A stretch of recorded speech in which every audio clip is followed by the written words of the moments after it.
Hi, first graders. It's me, Mrs. Brickwig. I am going to read Knuffle Bunny Too to you today. And this is called Knuffle Bunny Too, A Case of Mistaken Identity. And this is another Mo Willems story. And it has some of the same characters as the first Knuffle Bunny story did. So, Knuffle Bunny 2. One morning, not so long ago, Trixie took a walk with her daddy. But now Trixie really knew how to talk. Guess what I'm going to do? I'm going to show Amy, and then I'll show Meg, and then I'll show Jane, and then I'll show Leo, and then I'll show Rebecca, and then I'll show Noah, and then I'll show Robbie, and then I'll show Toshi, and then I'll show Casey, and then I'll show Connie, and then I'll show Parker, and then I'll show Brian, and then, and talk, and talk, and talk. Trixie was excited because she was taking her one-of-a-kind Knuffle Bunny someplace very special. Come on! Where do you think she was taking Knuffle Bunny? School! Now, there's no words on this page, so just take a look at the pictures. Trixie couldn't wait to show Knuffle Bunny to Mrs. Greengrove and all of her friends in pre-K. But just as her daddy kissed her goodbye, Trixie saw Sonia. Do you think it's a good thing or a bad thing? Take a look at Trixie's face.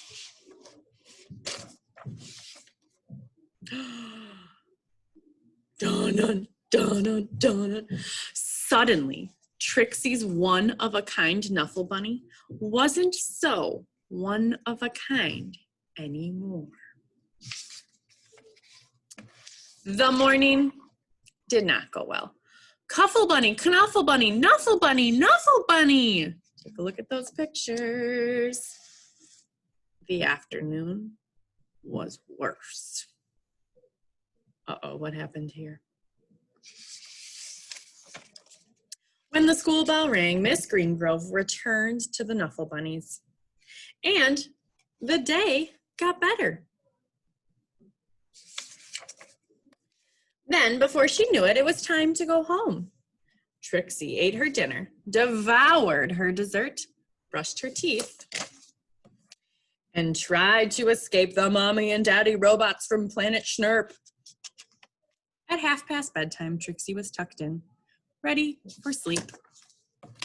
But a few hours later, what do you think's happening? Trixie realized something.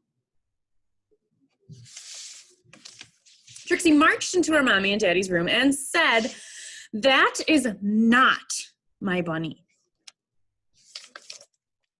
Trixie's daddy tried to explain what 2:30 a.m. means. He asked, "Can we deal with this in the morning?" Take a look at the pictures. What do you think Trixie said? Can we deal with this in the morning? Trixie's daddy went to the phone. Before he even made it downstairs, ring, the phone rang. "We have your bunny," said a man's voice on the other end. "We have yours," replied Trixie's daddy. Arrangements were made. Where do you think they're going?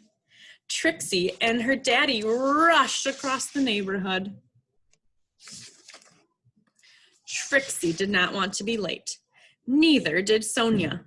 Take a really close look at this picture, first graders. Do you see Sonia and her dad? Or Trixie and her dad?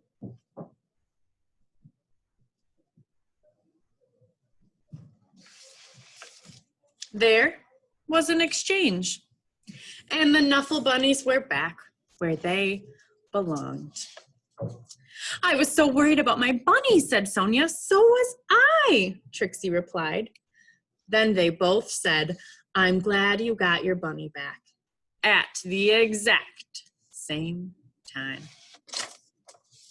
And that is how Trixie found her first best friend. This little asterisk here means there's something else to add to it down here in the bottom. It says, Knuffle Bunny expected, of course. Accepted, of course. The end. Epilogue! It's like an extra chapter that sometimes authors add to even the end of a story. Epilogue. The next morning, both Trixie and Sonia rushed to school. The new best friends had a lot of catching up to do. Do you want to play with my Knuffle Bunny?